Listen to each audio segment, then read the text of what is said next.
यजमान देंगे तो सब कुछ चलेगा, और यजमानों ने देना बंद कर दिया तो हमारी कोई फैक्ट्री तो ही चल रही है। क्यों चाहेगा ब्राह्मण यजमान का? बल्कि जो यजमान कम देता है ना, ब्राह्मण भगवान को कहता है परमात्मा इसने कम दिया है, ऐसा नहीं कि ये घट जाए, नहीं, इसको और ज्यादा देना ताकि जब अगली बार मैं इसके घर पर जाऊं ये हमें और ज्यादा। कभी अपना यजमान का नहीं।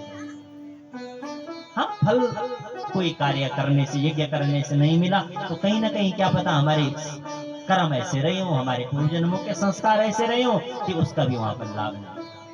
आ गए पंडित जी को कहा, पंडित जी आपके मंत्रों में इतनी भिन्नता, विपरीत, मुझे तो पुत्र चाहिए था, पुत्री कैसे हो गई?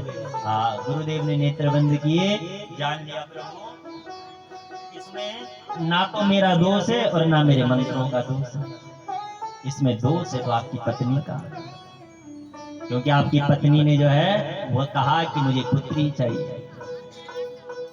तो ठीक है गुरुदेव, अब जैसे भी हो इसको आप पुत्र बनाइए, बाबू से बोलेंगे पुत्र बनाइए। तो गुरुदेव ने अपने मंत्र शक्ति से उस बालिका को बालक बना दिया, उसका नाम क्या पड़ा? सुद्युम्न। बाबू से बोलेंगे, बाबू से बोलेंगे, सभी लोग बोलेंगे, नहीं बोलोगे? अरे बोल लो, बाबू से बोलो। मेहनत नहीं जन शर्माने की बगल वाले फलना में जाओ, चिंता ना कर। आप भगवान का नाम लोगे तो फल आप ही को मिलेगा। जब भी कथा चले तो मानसिक चिंतन चलता रहना चाहिए, भगवती का चिंतन चलता रहना चाहिए। तो उसको लड़की से क्या बना दिया? लड़का बना दिया। क्या नाम पड़ा? सुद्युम्न। अब जो है एक दिन सुद्युम्न जो है घोड़ों पर सवार होकर वन में विचरण करने चला महाराज, और जाते जाते उस स्थान पर पहुंच गया जिस स्थान को भगवान भोलेनाथ ने श्राप दे रखा।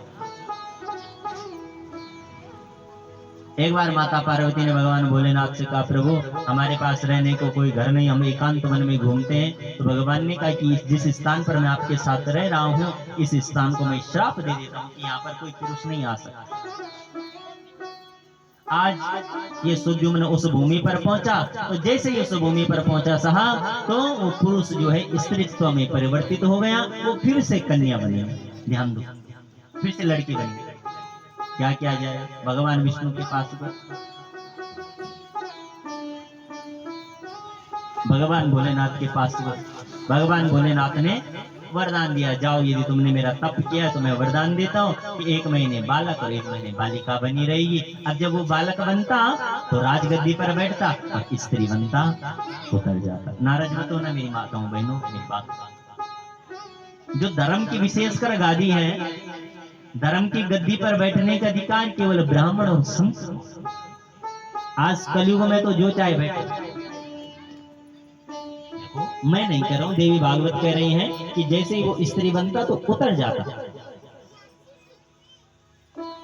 समझ रहे हैं आप मेरी बात को? मैं ज्यादा विस्तार से ना बोलते मैं क्या बोलना चाह रहा हूं ये भी आप समझ। तो कभी भी कथा को श्रवण करो तो ब्राह्मण के मुख से या संत के मुख से, क्योंकि संत की कोई जात नहीं होती, वो किसी भी वर्ण का हो, संत होना चाहिए, या तो वो ब्राह्मण हो। इन दोनों के मुख से सुनी गई कथा ही हमारे जीवन का कल्याण करती है। और बाद बाकी आज जो है जो चल रहा है ये सब बेकार, वो कथा हमारा कल्याण नहीं कर सकती, बल्कि हमारे नरक के मार्गों को खोल